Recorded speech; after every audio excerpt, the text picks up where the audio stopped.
समय कितना भी बुरा हो, बस यह दो बातें याद रखना। एक बार एक बहुत ही दुखी व्यक्ति एक महात्मा के पास आकर कहता है, मैं अपने जीवन से बहुत दुखी हूँ। मैं अपनी बीवी, बच्चों और अपने परिवार को भी खुश नहीं रख पा रहा हूँ। मैं अपने लिए भी कुछ नहीं कर पा रहा हूँ। कभी कभी मुझे अपनी जिंदगी को खत्म कर देने के भी ख्याल आते हैं।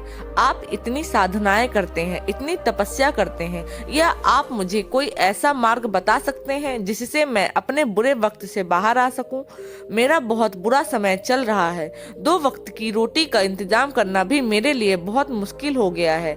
अब आप बताइए कि ऐसे वक्त में मैं जिंदा रहूं तो कैसे रहूं, कैसे अपने परिवार को खुश रखूं? कृपया करके कोई साधारण सा तरीका बताने की अनुकंपा करें ताकि मैं आसानी से समझ सकूं, क्योंकि मैं बहुत पढ़ा लिखा नहीं हूं। अगर आप बड़ी बड़ी ज्ञान की बातें करेंगे तो शायद मैं कभी समझ ही नहीं पाऊंगा। यह सुनकर महात्मा ने मुस्कुराते हुए कहा कि तुम एक काम कर सकते हो मेरा। उसने सामने की तरफ इशारा करते हुए कहा कि उस पहाड़ी पर एक मंदिर है। उस मंदिर के पास चींटियों का एक घर है जहाँ पर हजारों चींटियां रहती हैं। तुम्हें सुनने में बड़ा अजीब लगेगा, लेकिन वह चींटियां उस मंदिर की जमीन को खराब कर देती हैं, उस मिट्टी की उपजाऊ शक्ति वह खत्म कर देती हैं, जिसके कारण वहाँ पर कोई भी पेड़ या कोई भी घास पनप नहीं पाती है। तुम मेरा एक काम करो, उसके बाद मैं तुम्हें तुम्हारे सवालों के जवाब दूंगा। तुम 7 दिन तक रोज उस पहाड़ी पर जाओ और उस चींटियों के घर को तहस नहस कर दो, उसे तोड़ दो। जब भी कोई चींटियों का घर उस मंदिर के आसपास दिखे, उसे वहीं पर तहस नहस कर देना। लेकिन याद रहे, घर को तोड़ने में कोई भी चींटी मरनी नहीं चाहिए। इस बात को समझने का प्रयास करते हुए वह युवक वहां से चला गया। शायद उसको कुछ समझ में नहीं आया था कि महात्मा जी ऐसा क्यों करवा रहे हैं। वो तो उन चींटियों पर अन्याय कर रहे हैं, उनका घर तोड़वा रहे हैं, उन्हें नुकसान पहुंचा रहे हैं। आखिर कौन महात्मा ऐसा करेगा? लेकिन फिर भी उस महात्मा की बात मानते हुए वह अगले दिन से ही पहाड़ी पर जाना शुरू कर देता है। जब वह पहले दिन पहाड़ी पर पहुंचता है तो देखता है कि बहुत सारी चींटियां अपना खाना जुटाने में लगी हुई हैं। सारी चींटियां कतार से चल रही थी और अनाज के छोटे छोटे कण उठाकर अपने घर में जमा करती जा रही थी। यह देखकर पहले तो उस युवक का मन कमजोर पड़ गया।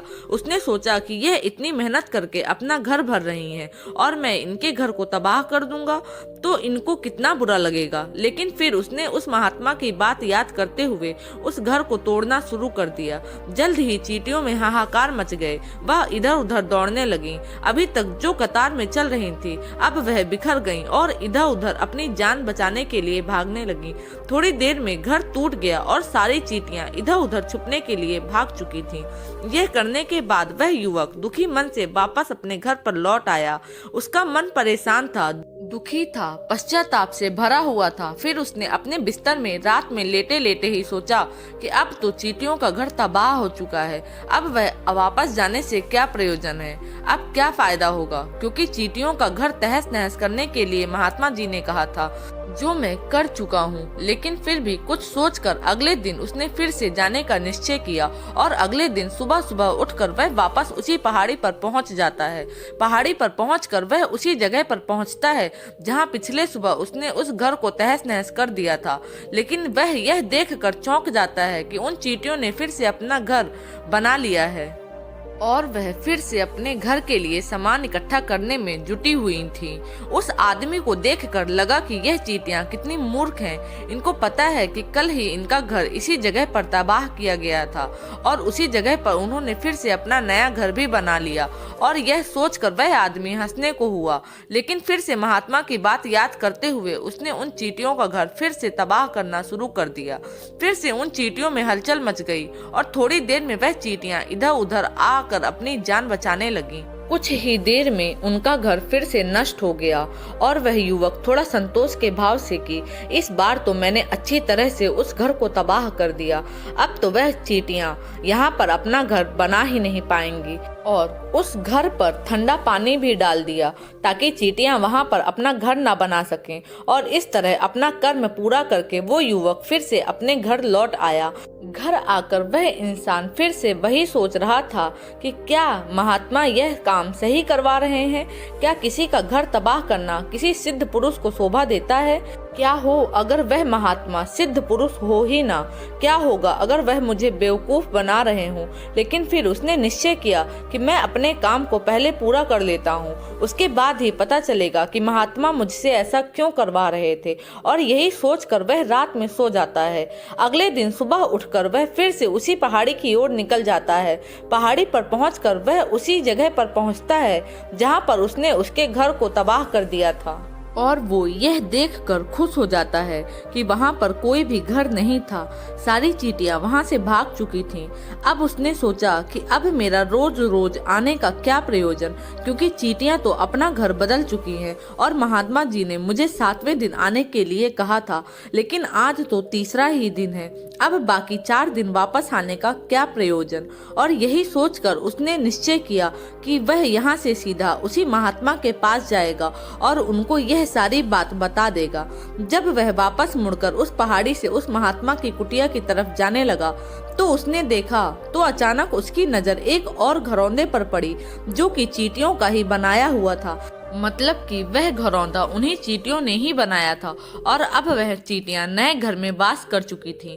यह नया घर उनके पुराने घर से थोड़ी ही दूरी पर था और जब उसी युवक की नजर उस घरौंदे पर पड़ी तो उसने सोचा कि शायद महात्मा को पता था कि यह चींटियां अपना घर यहाँ से बदल कर किसी दूसरी जगह पर बना लेंगी, इसलिए उन्होंने मुझे 7वें दिन आने के लिए कहा था। और यह विचार करके वह उसका नया घर भी तोड़ने के लिए पहुँच जाता है। जब वह वहां पहुंचा तो चींटियां उसी तरह अपने कार्य में लगी हुई थीं।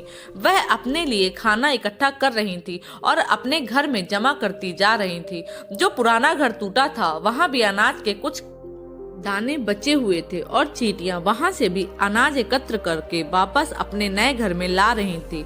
अब यहाँ पर फिर से युवक का मन थोड़ा कमजोर पड़ गया, क्योंकि वह खुद भी कमजोर था, खुद भी वक्त का मारा हुआ था, इसलिए उसके मन में उन चींटियों के प्रति दया का भाव उमड़ रहा था।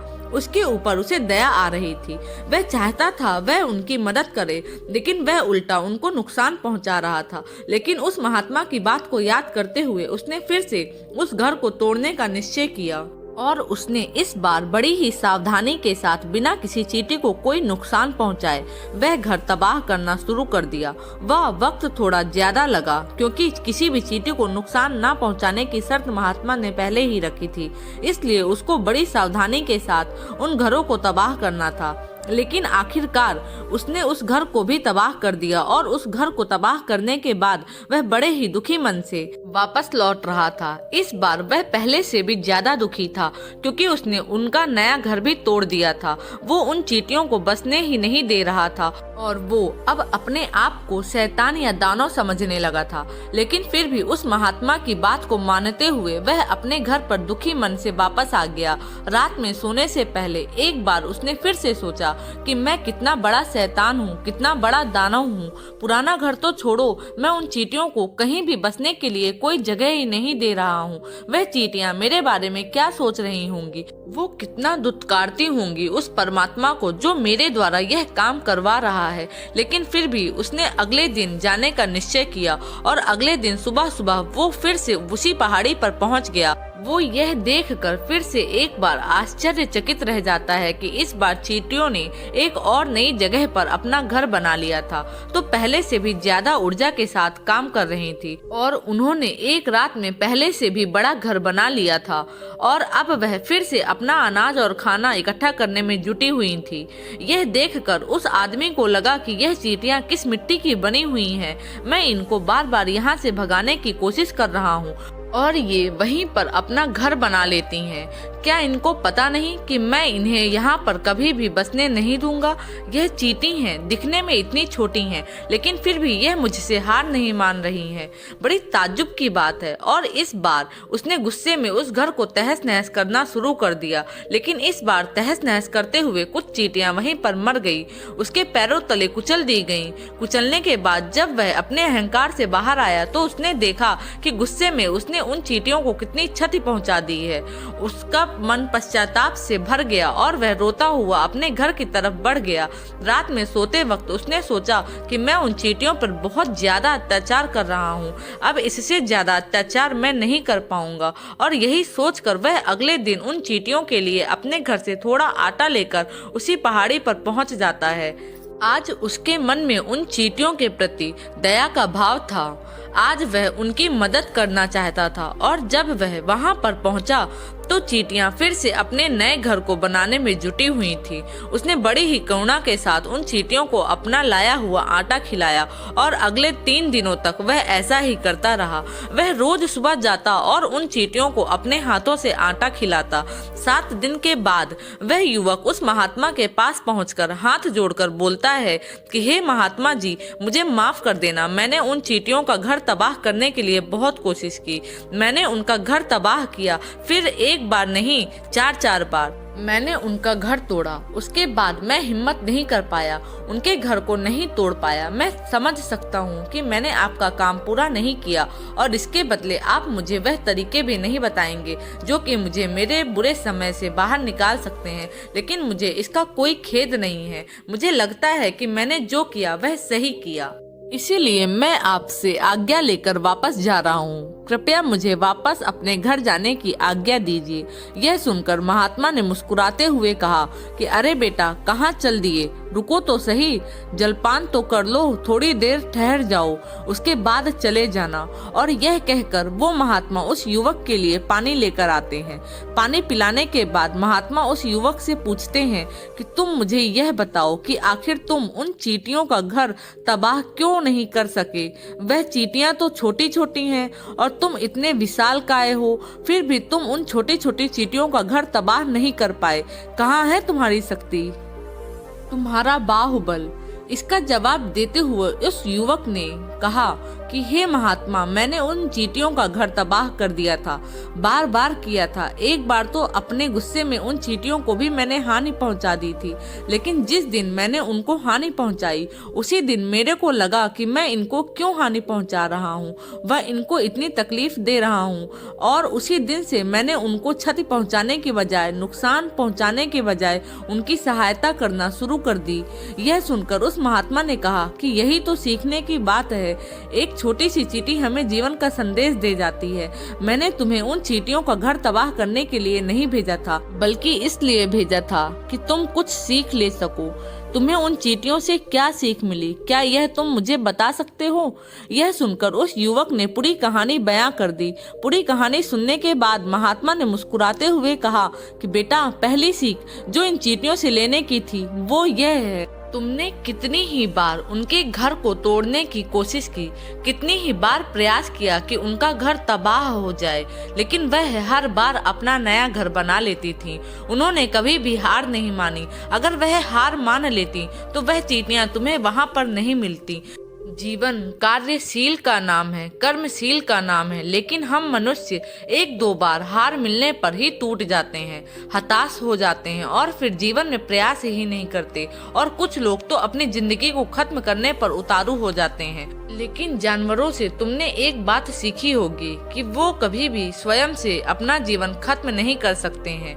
तुमने कभी नहीं सुना होगा कि किसी जानवर ने आत्महत्या कर ली, वह चाहे कितना भी भूखा क्यों ना हो, कितना भी दुखी क्यों ना हो, लेकिन वह अपने जीवन के लिए हमेशा संघर्ष करता रहता है। लेकिन वहीं पर दूसरी तरफ हम मनुष्य 1-2 बार हताश होने पर ही अपना जीवन खत्म कर लेते हैं। जीवन तो कर्मशील है, कर्म करने का नाम है। जीवन और मृत्यु आखिरी विश्राम है, इसलिए मृत्यु से पहले कर्म करना कभी मत छोड़ना, क्योंकि मृत्यु के बाद तो तुम परम विश्राम में ही चले जाओगे। तो उससे पहले कर्म करना क्यों छोड़ रहे हो, क्यों हताश हो रहे हो? अगर तुम्हारा एक घर टूट गया है तो दूसरा घर बनाने का प्रयास करो, कोशिश करो, और कोशिश करने वालों की कभी हार नहीं होती। ये तुम उन चींटियों से सीख चुके होगे। देखने में तुमसे कितनी छोटी हैं वह चींटियां, और तुम इतने बड़े हो, लेकिन उनका मन तुम्हारे मन से कितना बड़ा है, इतना विशाल है। और इतना दृढ़ संकल्पी है कि इतनी बार घर टूटने पर भी उन चींटियों ने कभी हार नहीं मानी।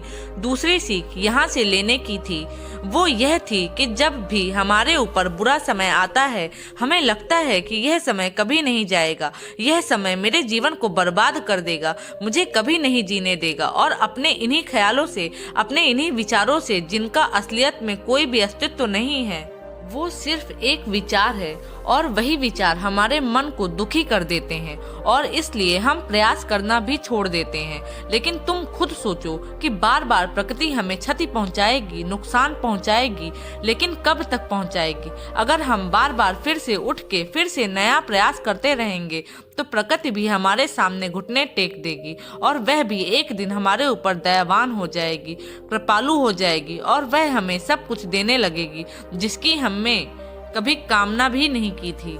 तुमने खुद देखा कि तुम उन चींटियों को तबाह करने के लिए पहुंचे थे, लेकिन बाद में तुम ही उन चींटियों को अनाज और आटा देने लगे, तुम ही उन पर कृपालु हो गए।